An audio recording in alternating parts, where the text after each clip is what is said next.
আসসালামু আলাইকুম প্রিয় কলিজা ভাইয়েরা ও আমার প্রিয় আপুরা, আশা করি সবাই ভালো আছেন। যদি কুয়েতে যদি কেউ নতুন লোক আসেন, অবশ্যই আপনারা প্রথমেই কোম্পানি ভিসা আসতে হবে। আবার অনেকেই আছেন বাসা বাড়ি কাজে আসেন।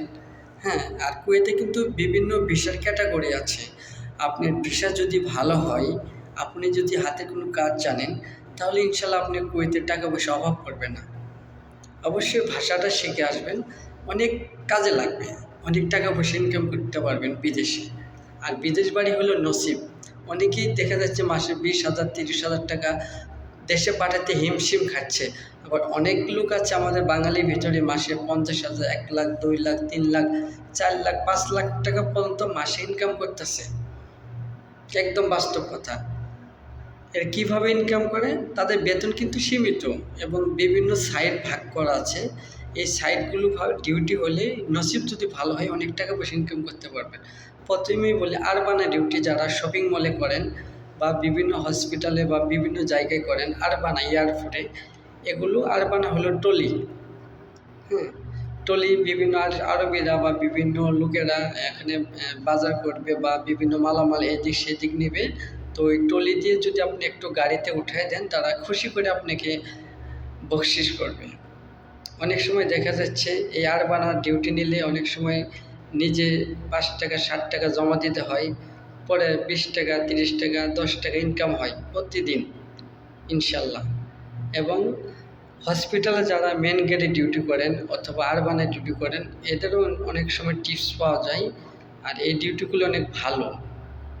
এবং বড় শপিং মলে ক্লিন কাজ করবেন অথবা হোটেলে যদি কোনো কাজ কাম থাকে ক্লিন বা মেসিয়ারে যদি করেন, ইনশাল্লাহ আপনিও প্রতি মাসে ভালো টাকা ইনকাম করতে পারবেন। সব জায়গায় কিন্তু হবে না। যারা স্কুল মাদ্রাসার ডিউটি করেন, এদের বেশি ইনকাম না, যা বেতন তাই, হয়তো মাস শেষে 5-10 টাকা মামারা দিতে পারে এই। কিন্তু যারা স্কুল মাদ্রাসা ভার্সিটি ভিসায় আসবেন, তারা বেশি কিছু করতে পারবেন না। আপনারা চেষ্টা করবেন মসজিদে ভিসা আসার জন্য, শপিং মলে ভিসা আসার জন্য, এবং এগুলো হচ্ছে ক্লিন কাজের জন্য আনা হয়। আর যদি অফিসে ভিসা আসেন, তাহলে ইনশাল্লাহ আপনি ইংলিশ হালকা শেখা থাকতে হবে বা একটু ভাষাটা শেখা থাকলে আপনার জন্য ভালো। আপনি ফরাসি বা টিউবে ডিউটি করতে পারবেন, খুব ভালো পরিবেশে থাকবেন। ইনশাল্লাহ বেতনও মোটামুটি ভালো হবে এবং সবার সাথে ভালো সম্পর্ক হবে। যদি তাদের সাথে ভালো সম্পর্ক থাকে, আপনিও ইনশাল্লাহ একটা লাইন ঘাট করে নিতে পারবেন আপনি স্যার বা ম্যাডামের মাধ্যমে। তবে কুয়েতের নিয়মকানুনগুলো মেনে চলবেন, সবাইকে সম্মান দিয়ে থাকবেন। আর নতুন অবস্থা যারা বিদেশে আসবেন, অবশ্যই আপনারা যারা আছেন প্রবাসীরা, অবশ্যই ধৈর্য ধরে থাকবেন।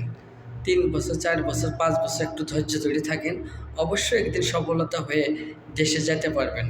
ভাই, কুয়েতে এসে যদি আপনি মাসে 50,000 1 লাখ টাকা ইনকাম না করতে পারেন, অন্য কোথাও পাবেন না। কারণ কুয়েতের 1 টাকা বাংলাদেশের 400 টাকা, এটা মাথায় রাখবেন। তো আজকে ভিডিওটা এই পর্যন্তই। সবাই ভালো থাকবেন, সুস্থ থাকবেন। আল্লাহ হাফেজ।